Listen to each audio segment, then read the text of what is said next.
How's everyone doing? Okay.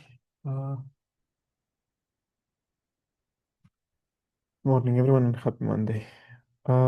So today we will continue with where we left last time. So last time we were describing the earthquakes themselves, their magnitude, and so on, and we saw how we define the recurrence.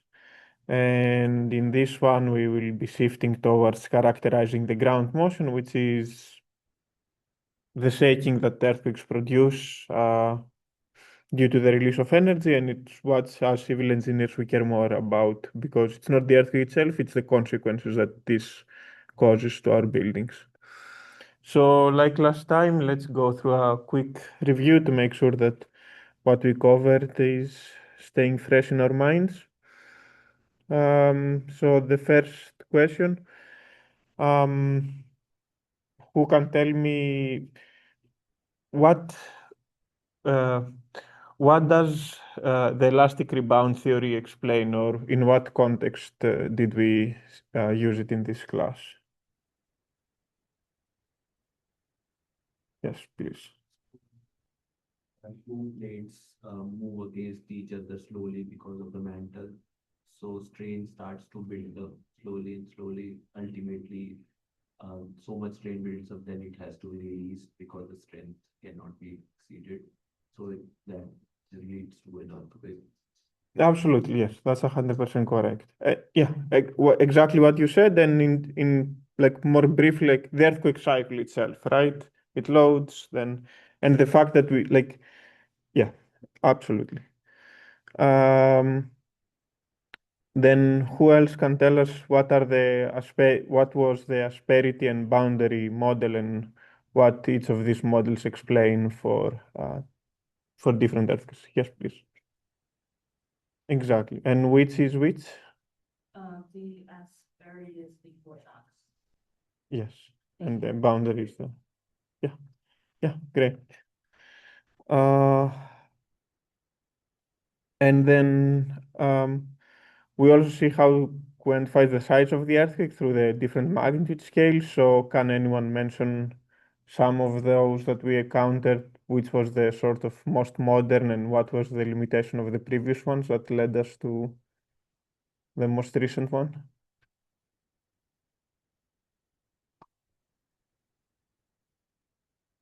Yes, please. The Richter magnitude or the local magnitude, that was like the first one. That was it. Uh, what was the limitation of that original scale? Yes,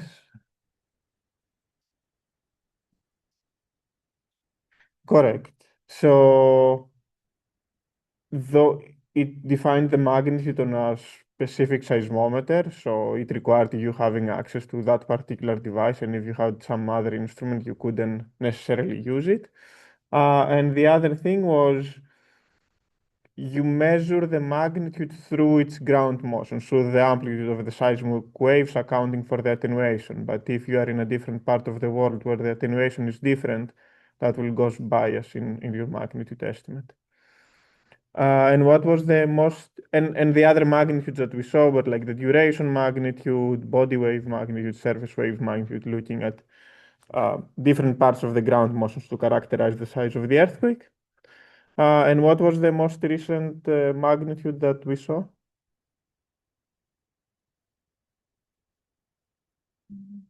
The moment magnitude. And how is that defined?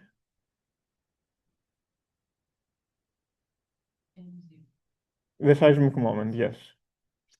Exactly, yeah.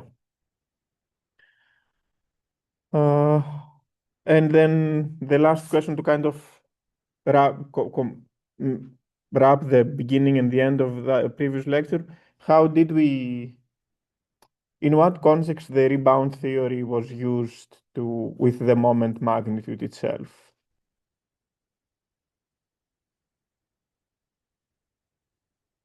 Related to like the formula that we said, area times the shear strength times the That's the definition of the seismic moment, and that's the moment that is released per earthquake.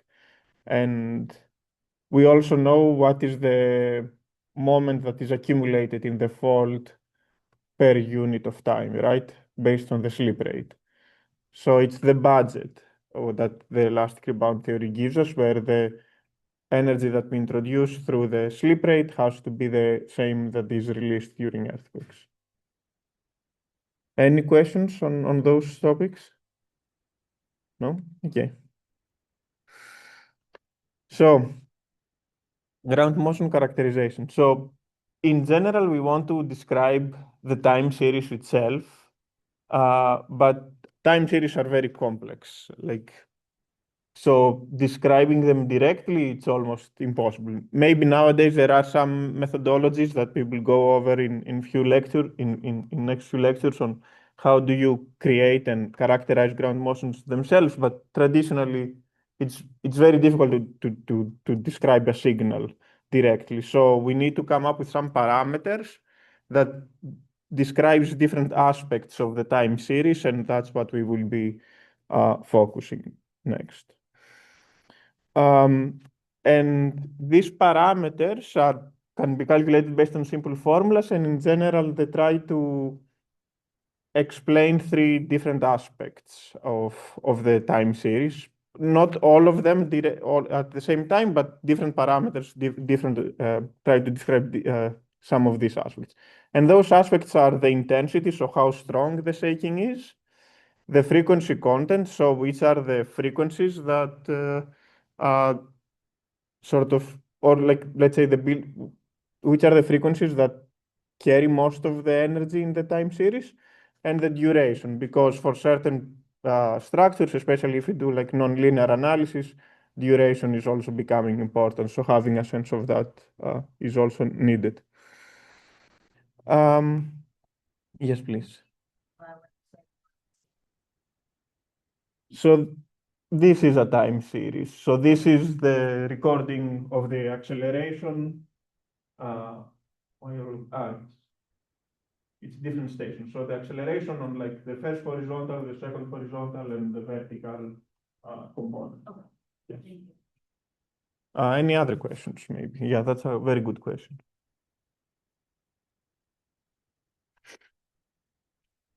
So the simplest, sort of more obvious way to describe a time series is through its peak response. And so we have the peak ground acceleration, the peak ground velocity, and the peak ground displacement. And that's simply the maximum of the absolute of the either acceleration, velocity, or displacement themselves. So, and visually,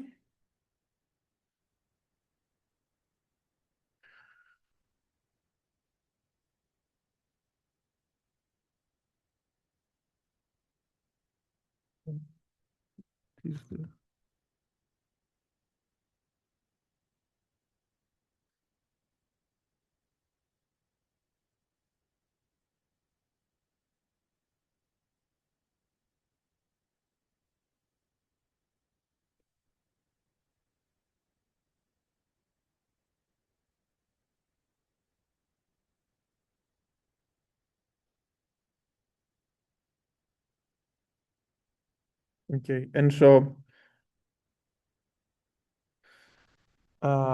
like visually, the way that you do is if you were to think like essentially is the peak either negative or positive of its of the entire time here. So for the PGA, this will be the for the acceleration, this will be the PGA.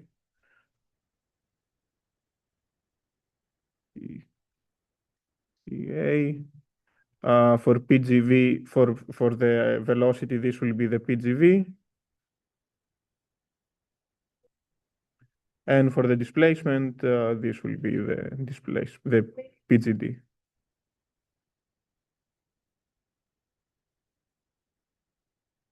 Any questions on these definitions? No. And then another parameter that also defines the intensity, and we will also see it how it's used to define duration, is the area's intensity. And that's simply when you integrate the acceleration time series, the square of the acceleration time series, so to become a positive, and then you multiply it with p divided by 2 times the acceleration of gravity.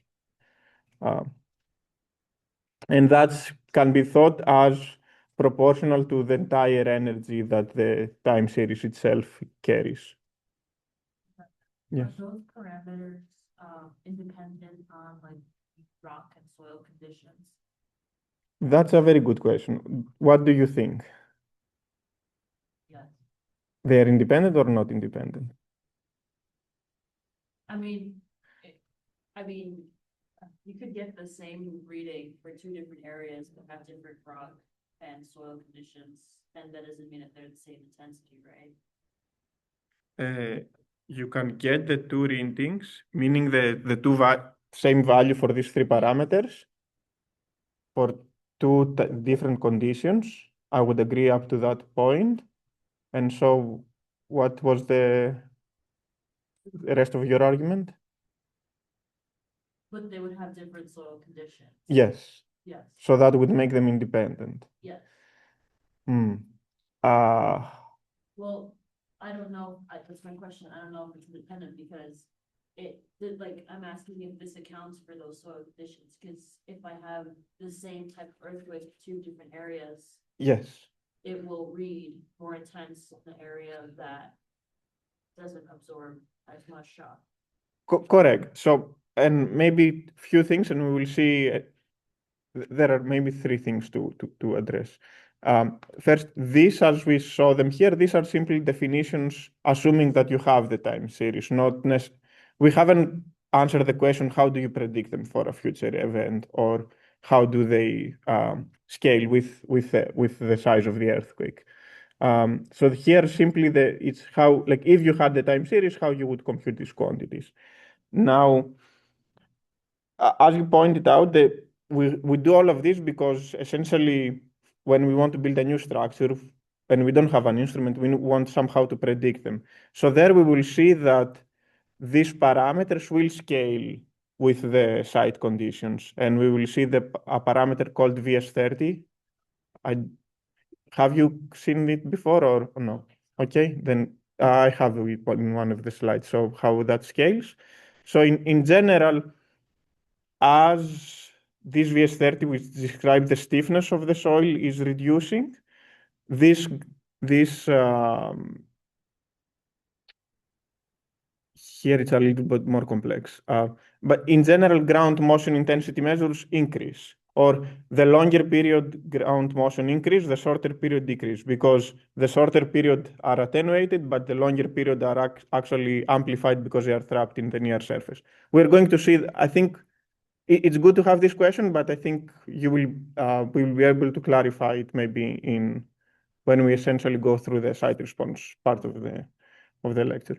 The other thing to mention is it's not also whether these parameters are going to be different between earthquakes. These parameters are also going to be different within one earthquake because the shaking that we feel from the earthquake changes from one location to the next. So even if you have one earthquake and you have one building in a basin and one in a like on the mountains on a rock outcrop, they're going to feel very different level of it shaking. Yes, please. I was thinking about the definition of area's intensity. Mhm. So first question is that is there a factor of pi by 2g? And as I saw that the units are of velocity meter per second. Yes. So like, what does it try to Uh, vary? that's, I would say again, that's a definition. I wouldn't, in the end, it doesn't matter as long as you are consistent in how you do, because you will see this essentially. So you have meters per second squared. So you have, yes, it's to have consistent units, nothing more than that. Yeah. Any other question? And one like so. And also to standardize it. So like if you're measuring the acceleration in like meters per second, this needs to be 9.81, and so it becomes sort of dimensionless. if this is directly in G's, then yeah. Any other question? Okay. The other set of another set of ground motion parameters that are relevant for describing the shaking are the ones that describe its frequency content. And you can think of this as intensity parameters, but only looking at the shaking over a very narrow band of frequencies. And the classical example that I think maybe from dynamics of structures doesn't play.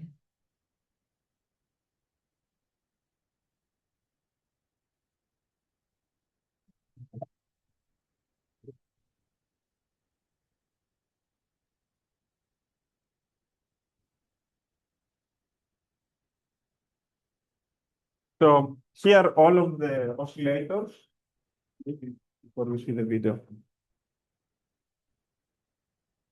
Like, so the only thing that is different between these oscillators is their fundamental frequency. So the main frequency that they are sensitive in terms of shape. And you will all see that they are all like bonded to the same base. So in terms of input, they will all receive the same ground motion. So the reaction, the difference in the response has only to do with their frequency and with their properties and their frequency in particular. So first, they are shaken with relative low period ground motion.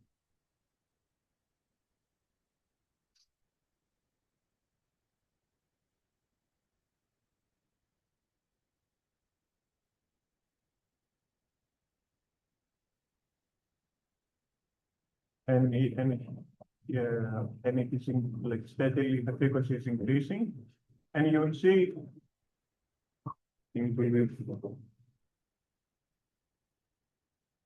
so it's this stall oscillator that is more sensitive to this lower period ground motion. And as the frequency of the shaking changes, you will see that the following oscillators should start becoming more sensitive and like resonate and the ramp would increase.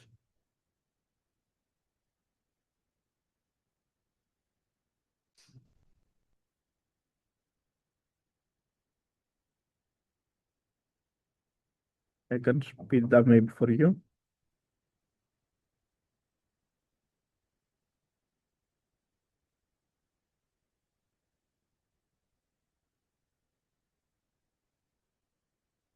So this is at a higher frequency where it's the second oscillator that is resonating.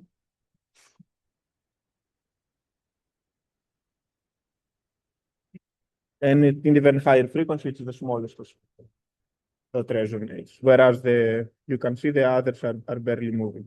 So, and we idealize structures with this single degree of freedom oscillator. So that tells us that it's not simply the intensity of the ground motion that we care, but the frequency band of that intensity as well. And the two parameters that we use are the spectral accelerations or pseudo-spectral accelerations sometimes, more commonly actually, and we will go through the difference, or the Fourier amplitude and effective amplitude spectra. So I believe most of you have taken dynamics of structures. Can someone tell me what's the definition of the spectral acceleration?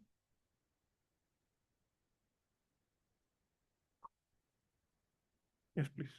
So it is the simulation experience by like a particular period structure, and like it is related to the spectral displacement. By if the spectral displacement is d, then spectral acceleration would be d times omega square.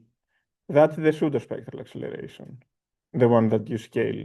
Then the thing I said first is the spectral. Okay, yes. Yes. And so it's the response of the oscillator, but is at which time? Or At its own. at its own period, but it's also the maximum of its response, right? Yeah. Does anyone has questions about that definition? Yeah, could you just keep saying it? Yes. Maybe let's go on this slide. So assume that, so the same way that we saw the video, you have a series of oscillators spanning all frequencies, and you take them with a particular time history, and you measure the response. And the peak response on each of them is the spectral acceleration that corresponds to the fundamental frequency of that oscillator. And as you said, I think, yeah, this is, yeah. And there are, if you do that on accelerations directly, so if your input is the acceleration time series, and you record the maximum acceleration, that's the spectral acceleration. The pseudo-spectral acceleration is when you shake these oscillators based on their displacement, you record the peak displacement, and then you scale it by omega squared, where omega squared is the frequency of the oscillator.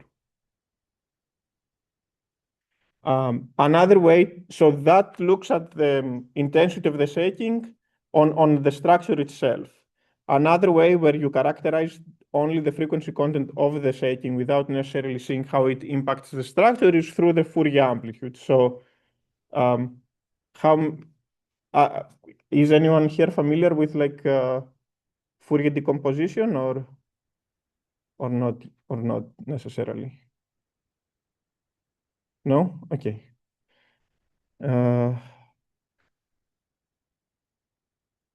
Maybe so. Let me try. If I create a new slide.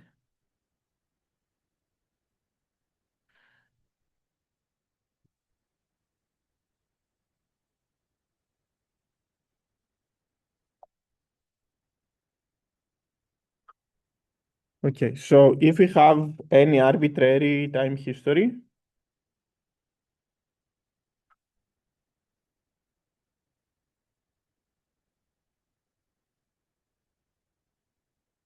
then we can decompose this.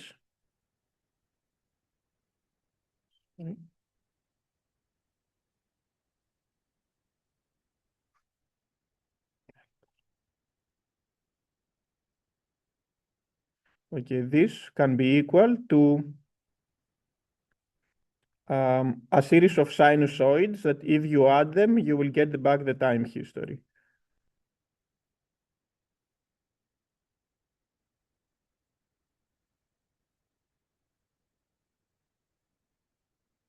And maybe. And each one of them has each one of them has a different period. This is T naught.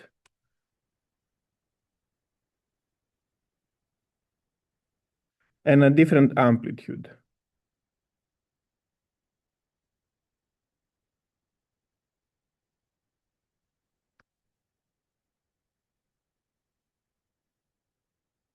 So then you can, so is this decomposition clear? So if you were to add all of these sinusoids and not just two, but like hundreds or thousands of them, you will get the original time history exact.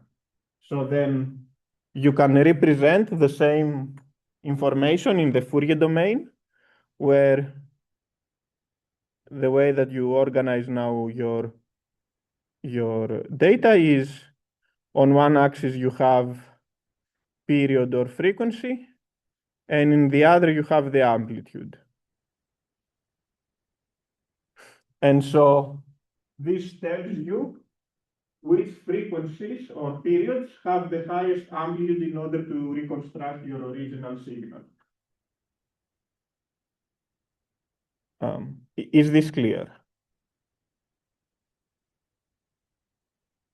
Or is it still confusing?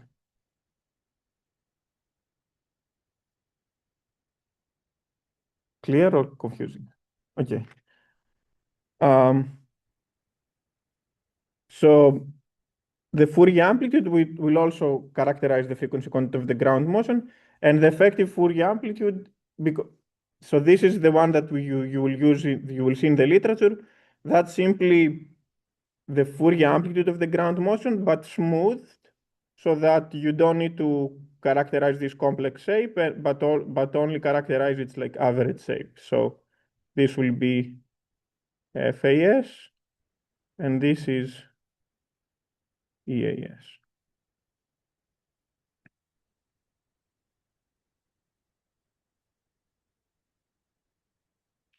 Some other parameters that also describe the frequency content of the ground motion that you may see in the literature if or in ground motion models are the spectral moments. This is simply G is the Fourier amplitudes of some time history, and like you can have any number of moments, the zero moment, the first moment, second moment, and each one is describing something else.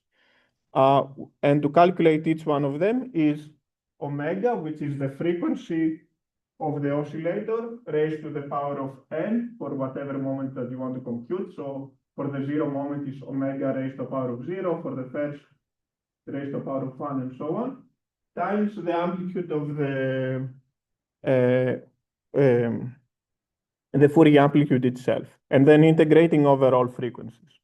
And so the zero moment will give you the energy of the time history.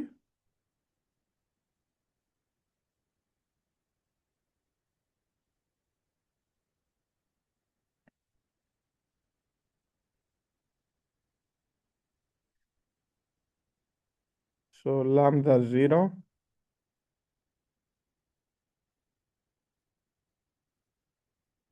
the first one is the mean period times the energy, or mean frequency.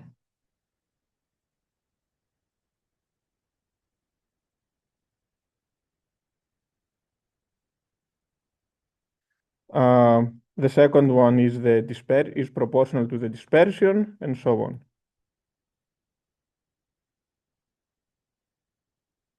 And so you can calculate these moments and then combine them in different ways to define a number of parameters. For example, the mean period is, if this is the mean frequency of times the energy and lambda zero is the energy, the ratio of the two is simply the mean frequency itself.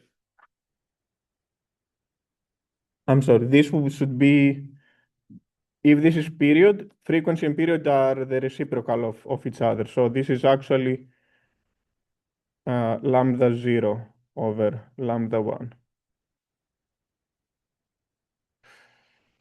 Or like you can also look at the Fourier amplitude directly and find its peak value, and that you can call the predominant period.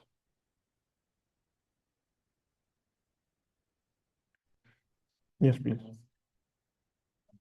The integral is done from 0 to 90 frequency. So shouldn't that be twice, because it is like repeated up to after Nyquist frequency?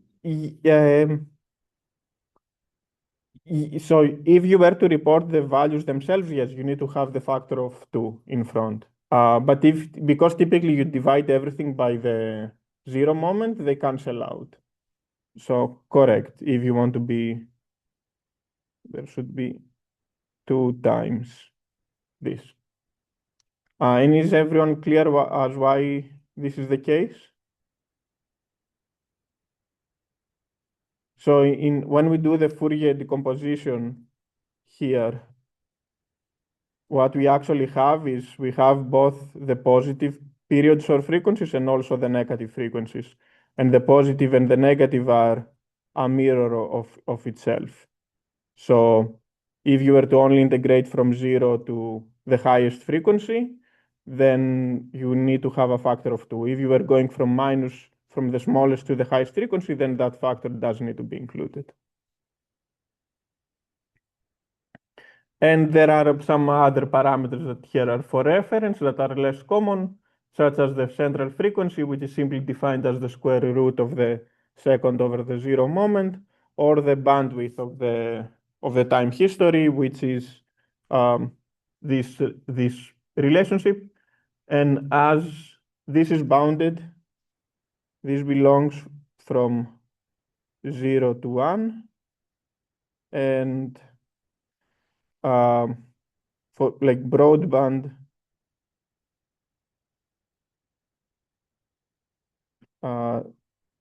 signals, this goes to 1. And if it's a single frequency, then this goes to 0. Any questions maybe on these parameters or something? Yes, please.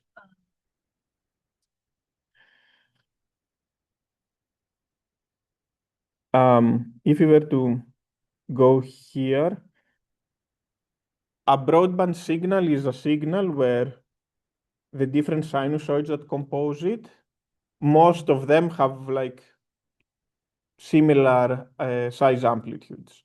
So in general, is a signal that has a flatter spectrum, like this one, for example. A narrowband signal is one that it may have one or very few frequencies that you need to decompose it. So it's one where its Fourier amplitude spectrum has a more well-defined peak. Some other question?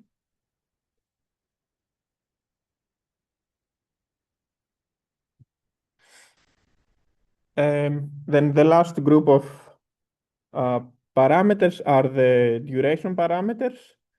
And this originally, so how would you define the duration of the ground motion? What would be the most obvious way? The time, how would you measure?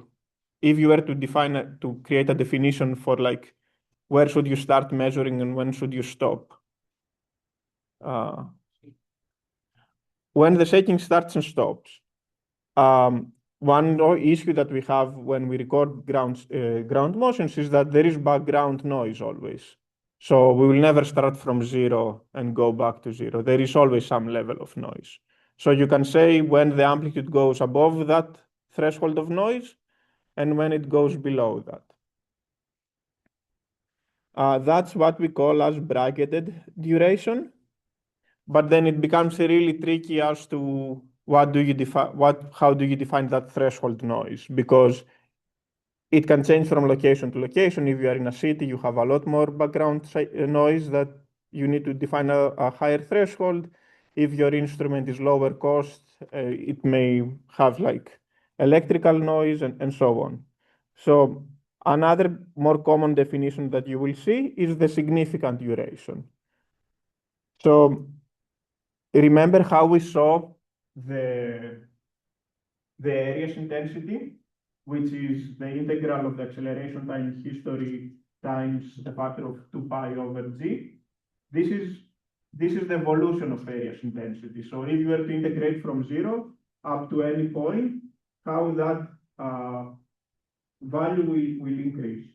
And you can use this shape to define the duration. So you can see this time series has a longer duration, and so the air's intensity keeps on increasing and increasing and increasing over a longer time, whereas this time series has a narrower duration, and so you can see a sudden increase in the air's intensity.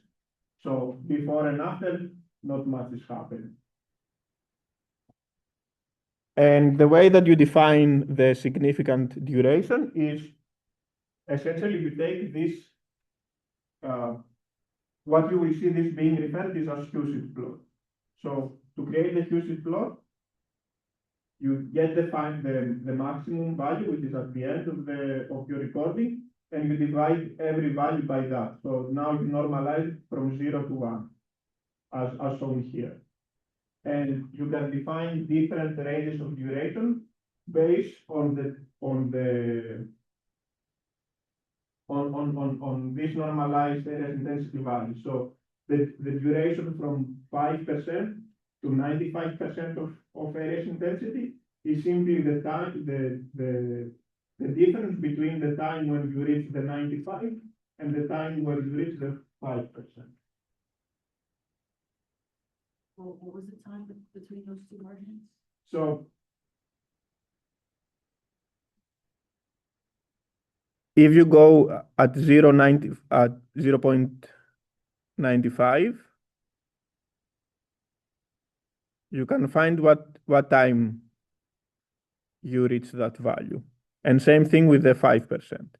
So 0.05 here. And so the difference between these times is your D5 to 95 duration. So the way that you will see this is referred as D, and where you start, either as percentile or as floating point, so 5.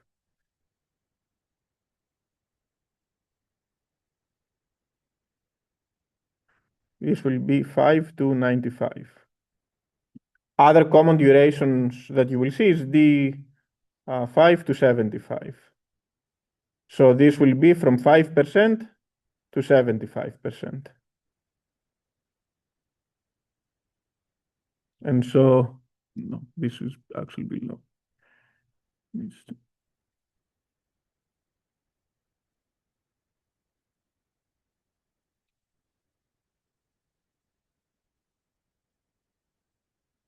So here. So this will be your D5 to 75% duration. And you can define a number of different brackets, with these two being the most common. Any questions on this definition, or is it clear to everyone?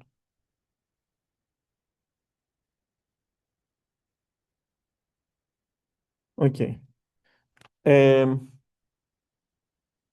Now what could be some of the limitations of the duration as we defined them previously, if we care about these time histories and want to use them in, like, to run a nonlinear analysis or in general to evaluate a structure?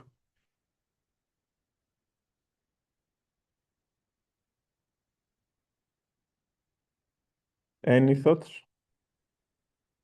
Data loss or not, like before, after. Stop. That can be a problem, but in general, I mean, by the definition, you recognize that this is not the entire shaking. It's mainly the strongest shaking that is covered by 2 percentiles. But how did we calculate these durations? We calculate them based on the acceleration time series itself. So like, if we were to design a structure, do we care about the duration for acceleration or for the frequency of our structure? For the frequency of the structure. So this is like research under progress right now, but you will see in the next few months and years a new parameter that's called period-dependent duration. And that's trying to characterize the duration, but for a particular frequency, which is typically the fundamental frequency of your structure. And to see that, like, the same way that we define the duration over acceleration, you can do the same thing over velocity or over displacement. And because velocities and displacements have different frequencies than acceleration, typically lower frequencies, you see the duration is changing. So you can now have this continuously over all different frequencies. So this is the D5 to 75 for PGA, for half a second, 1 second structure, 2 seconds, and 3 seconds. So essentially what you do is you have this acceleration time history.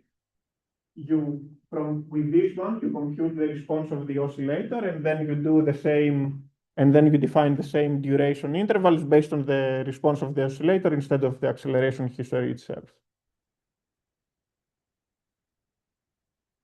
Clear or confusing?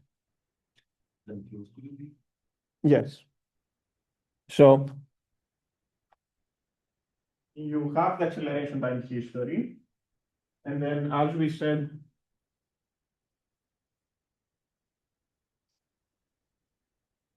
here.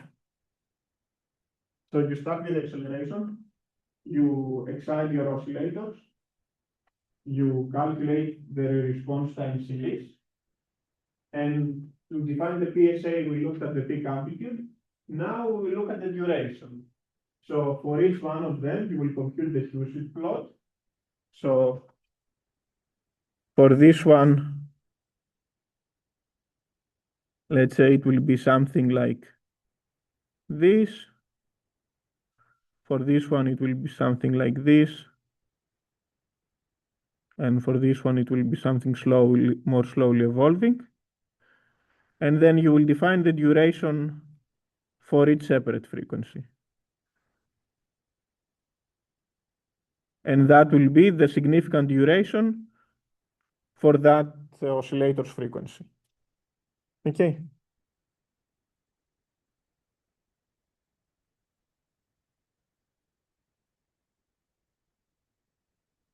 One more thing and maybe that will be the last slide, to think about is, or do you see any other issues with how we define the durations so far?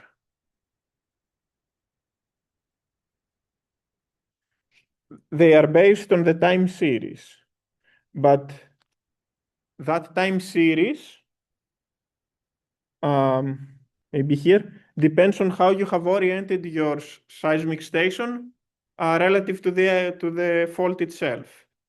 So, and we don't traditionally we align them over like one sensor is in the north-south and the other in the east-west direction for the two horizontal.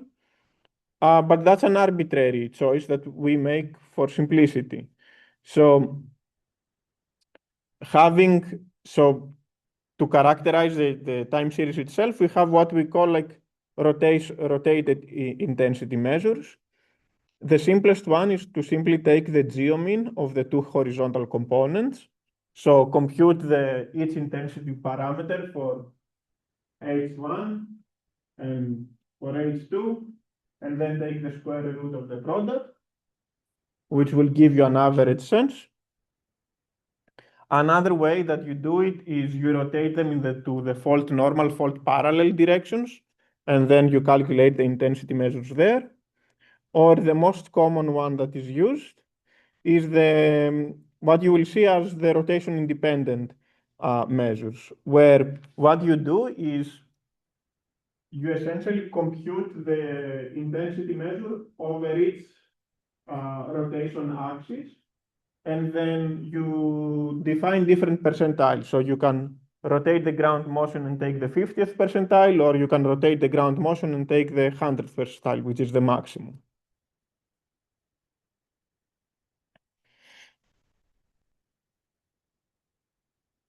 Yeah. Any questions on this or the rest that we covered today?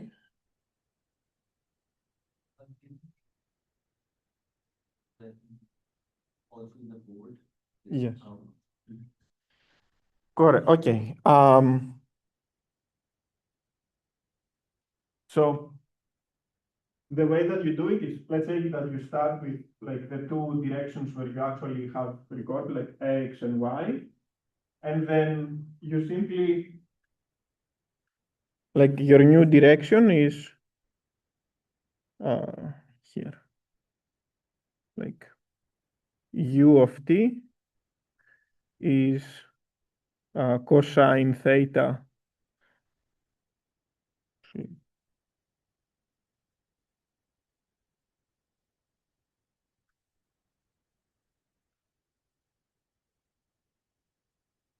U of t is x of t times cosine theta plus y of t times sine theta. So essentially you will go through a loop where you will say for theta like from 0, 5, 10 until 90 degrees. and then compute U of t, and then use that U of t to calculate the intensity measure. Okay, so then you will have a histogram with the different intensity measures that you get by doing this rotation. And your 100th percentile is this maximum value. So this is IM. Your 0 percentile is the smallest, and the median or the 50th percentile is, or the median is the one that corresponds to the, like, where you split the data half in half between the two. And ground motion models typically give you the 50th percentile because that's more stable and so easier to predict. But then the code requires you to calculate the 100th percentile from that. And there is a lot of research that is done to define that ratio of the 100th to the 50th percentile. And Professor Whitaker, for example, has done a lot of work in this domain, where you have the 50th percentile and you scale it by this factor to get your 100th percentile. Is this covering the question, or? Yeah. Any other question? So this takes into account like the location of where you're measuring data from. Yes. Is there, and what is the optimal location for the data to be like as accurate as it can be, just from one location, not two? How do you define accuracy? So in the end, what you want is to, like, the optimal location is the location where your structure is located, right?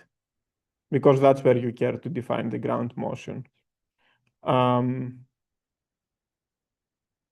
So let's say your structure is like 50 kilometers away from the fault, but you happen to have a sensor at 40 and at 100. So what maybe we'll go through the next lecture is the ground motion models, which essentially, maybe this plot. So if these are all the intensity measures that you have computed, they give you a relationship, a continuous relationship with how this parameter, in this case PGA, changes as a function of distance. So even if you don't have like a data point, this is 20 kilometers exactly, you interpolate in between to get that estimate.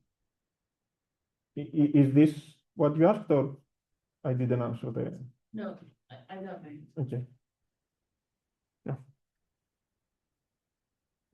I think that's it then for today. Any other questions? Yes, please.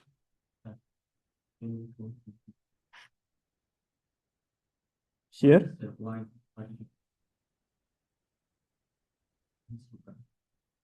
Is it a celebration? This one, it can be anything. It can be y-axis for the x or the y-axis. Y-axis. The y-axis is so this is a histogram. So this is either the density of that distribution, or it can be the number of counts or something proportional to the density.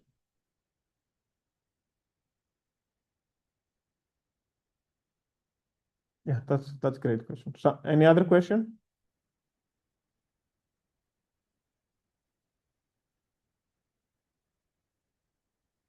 Okay. Then thank you everyone, and I will see you on Wednesday. The class ends at 10:20, right? Or no? 10:50. Sorry. I was about to leave early then. Okay. Okay, great. We have then time. Then ground motion model. So I think as you already asked, is like we have the ground motion at specific locations. So how do we? The question is, how do we estimate them over a broader range? And we do that through ground motion models, which you can also see in the literature referred to as ground motion prediction equations, so GMPs, or even earlier in the literature, they were called attenuation relationships. So if you see those two names, just know that they are the same thing. And the two components that a ground motion model will give for us is the mean estimate, so an average value for the intensity parameter, and also quantify the aleatory variability. So what is the randomness around the mean?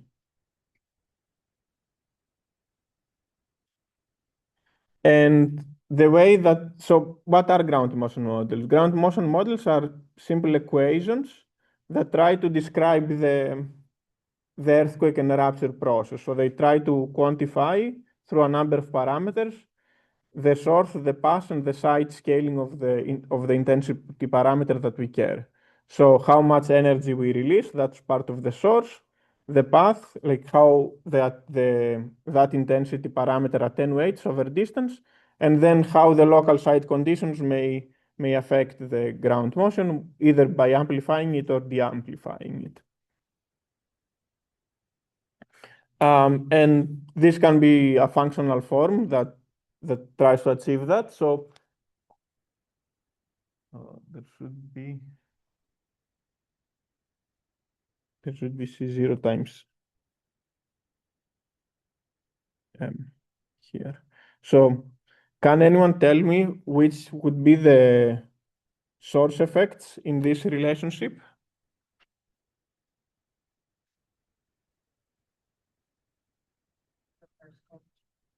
It's the first coefficient times the magnitude. And why would that be the case?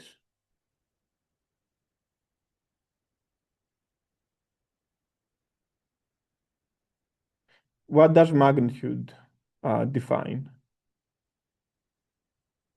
The size of the earthquake. So yes, so that's related to the source of the shaking. What about the path effects? So this is source.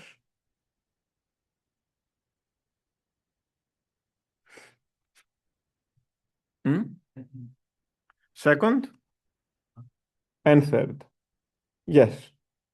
So this is path, and here it simply gives us how, on average, the shaking attenuates with the distance.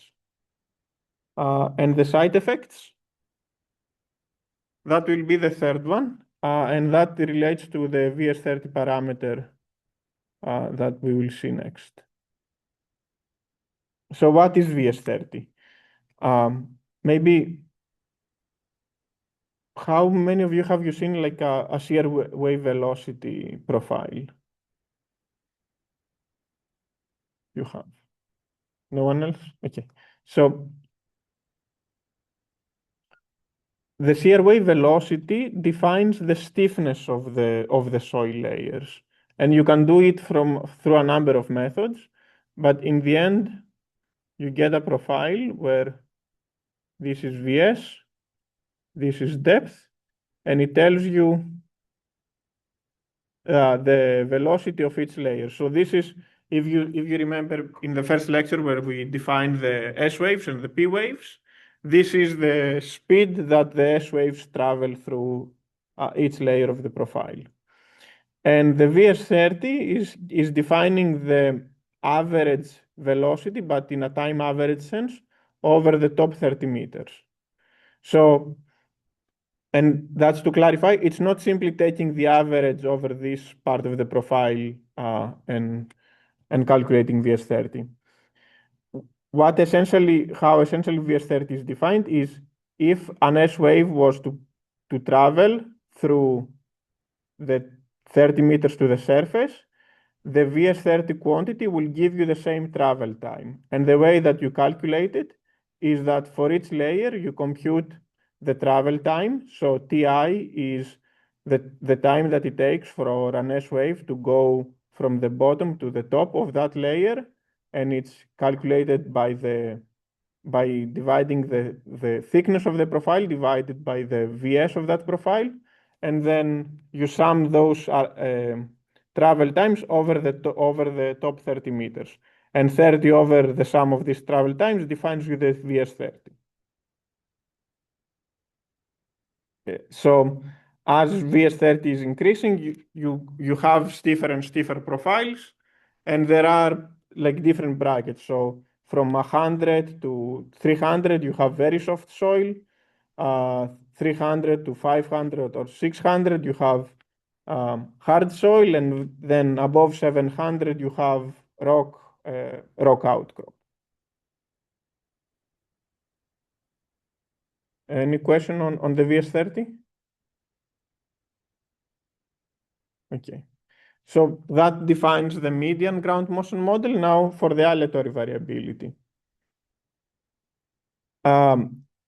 We decompose the aleatory variability into two terms, typically, the between event and the within event term. The between event term describes the average difference between the ground motion, the average ground motions and the ground motions of a particular earthquake. So that's like how much you would need to shift the entire model to fit the data for a single earthquake. And the within event variability, it's the difference between that average model for that earthquake and the recording itself.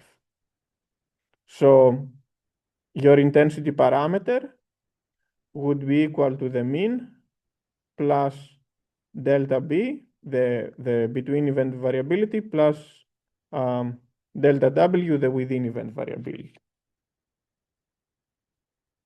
And typically we define each one of them with a normal distribution. So delta B follows a normal distribution with a zero mean and a tau squared standard variance. And delta W follows a normal distribution with a zero mean and a phi squared variance.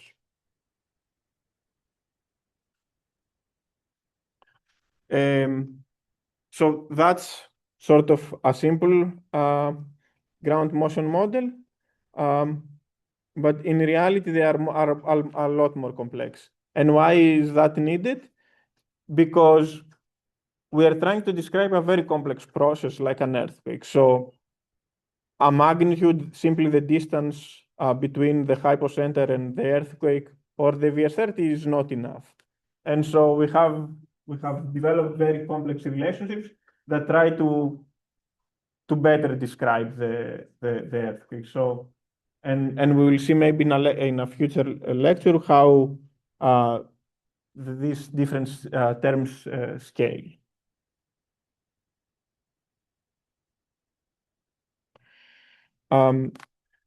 The other thing is that, again, because earthquakes are not points, we need multiple ways to define the distance between the earthquake and our site to account for their geometry, accounting for their length, the width, and the depth.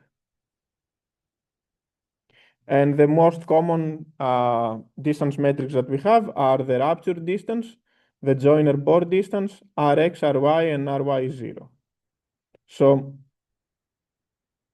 if we were to go to this, so if this is the rupture, here we see it on a plan view, and these are the cross section that you will have for a strike slip fault, so a vertical fault, a normal fault, or a reverse fault.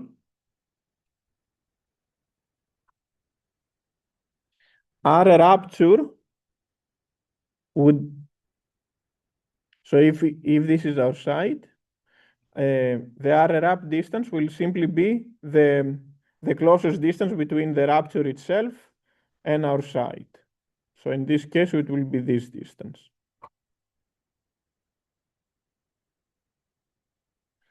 And in the cross section, it will be the distance between the site and the closest point.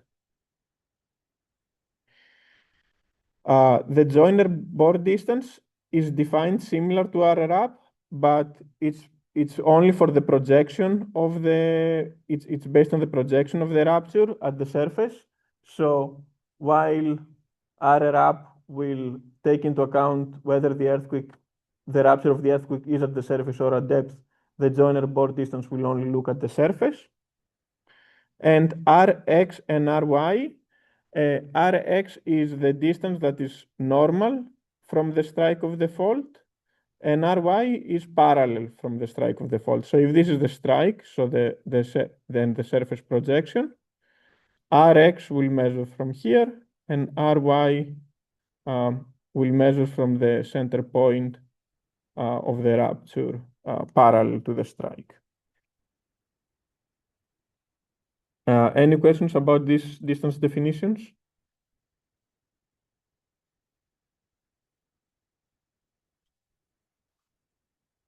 Yes.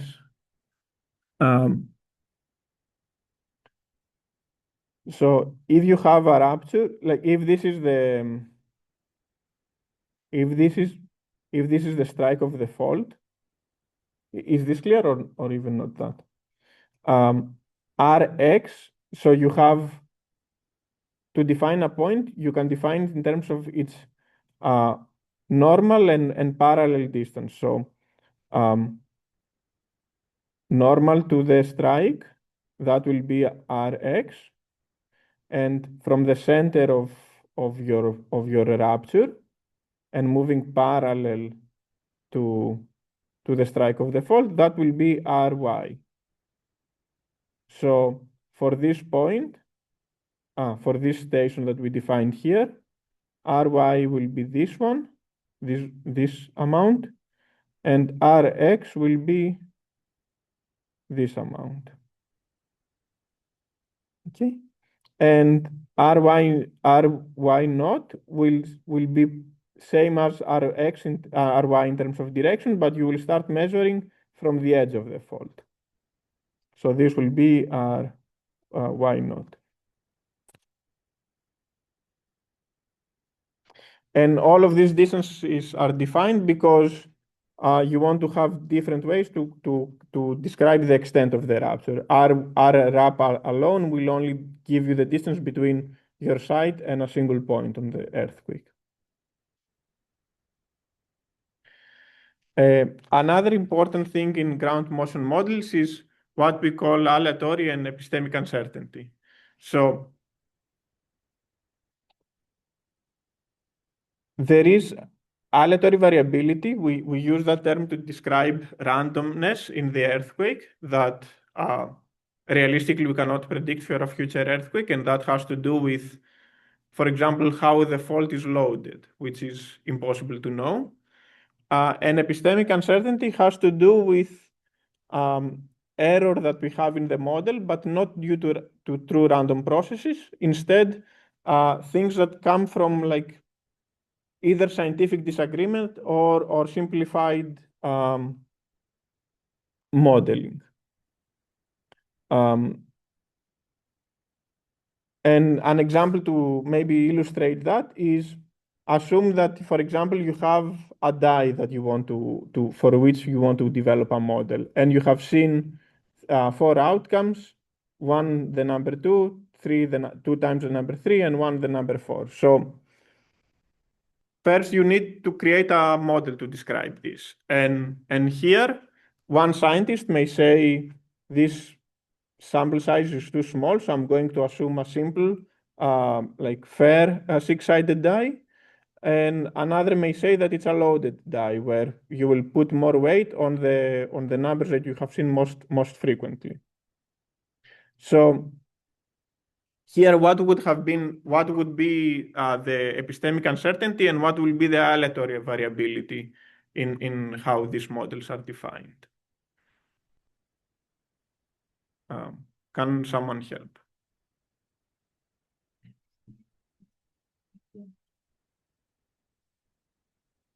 Uh, why would that be the case?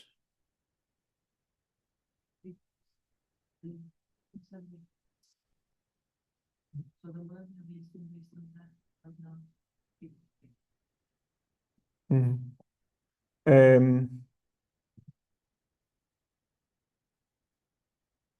How did we define epistemic uncertainty? We defined it essentially as sort of scientific disagreement. So in that case, wouldn't be like whether we use model 1 or model 2, the epistemic uncertainty, and then the parameterization of the different outcomes within its model, that will be the aleatory variability. So again, with going back to earthquakes, choosing between different ground motion models, that will be the epistemic uncertainty, because some scientists believe that the shaking can scale with one functional form versus some others that will say the shaking should scale with another. But then what is the variability of a ground motion given a ground motion model? That will be part of the aleatory variability.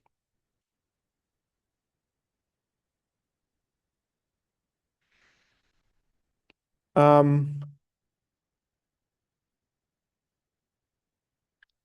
so and then the next thing to think in how we define all of this is, what do we truly include in the aleatory variability? So there is some true randomness in an earthquake, for example, the stress distribution and how this affects the ground motion, but there is also some simplification. So for example, we use VS30 here to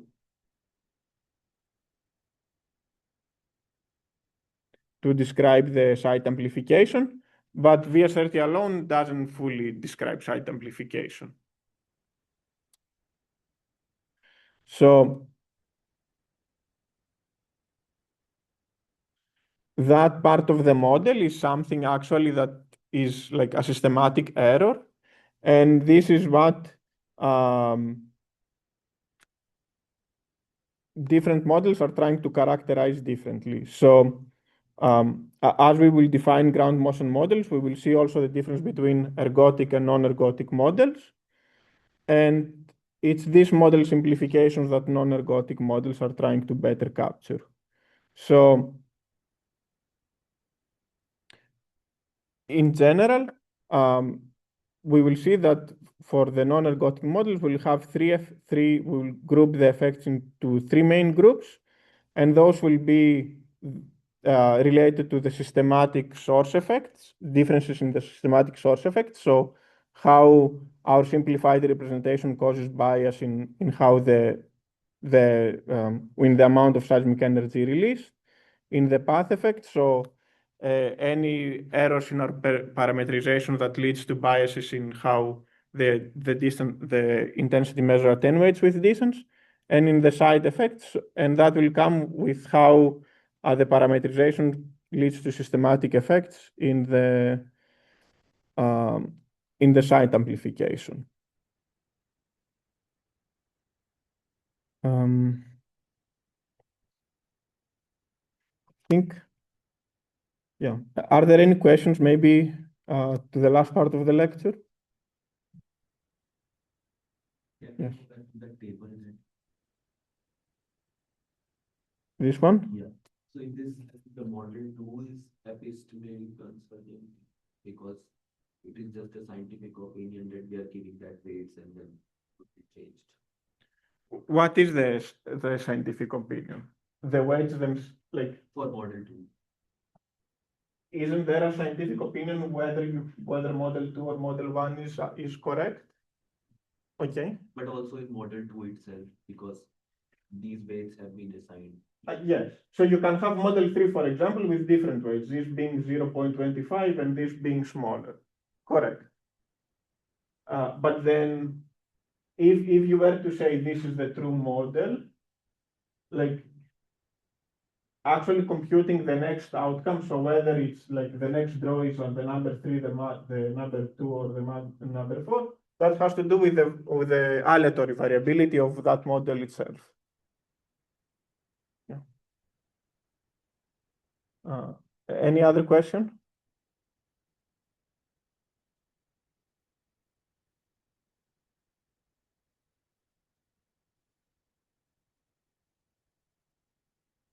Okay.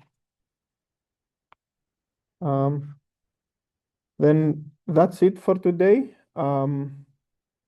On Wednesday, I will also release the first homework. We'll go through the material that we covered through the first 3 lectures. Thank you.